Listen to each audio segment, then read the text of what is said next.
Great day to all of you. Whirlpool front load washing machine model WFRB 852 BSG front load. Yan. Ang problema nito is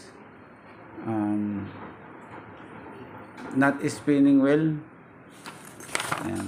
Pag nagpipiga siya, pagkuha nila parang ano pa, hindi pa masyadong piga. Kaya ang ginawa natin is nag-cleaning tayo nung medyo clog na yung drainage niya eh. Kaya ang nangyari, after ng spinning, nag-i-spin. After ng spin, may time na may pa rin siya, hindi napiga yung damit. So ngayon, nagte-testing na tayo ng wash cycle, then after na ito, mag-i-spin cycle na tayo. Yan. Sa ngayon, nagde-drain na siya ng tubig. Yan. Nag-drain na siya, oh.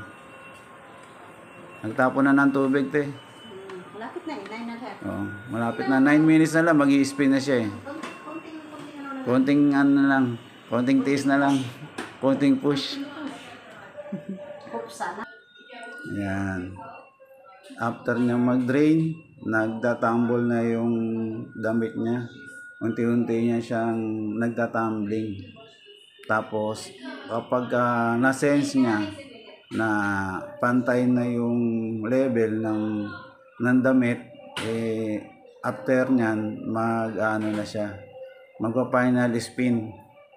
So, yung RPM niya, from mahina, from 400, magsi-600, up to, ang maximum nito, 1,200 RPM eh. Yan. Maraming salamat sa lahat ng nanonood at sa mga bago pa lang, please like and share para mas marami pong makaalam. Thank you very much.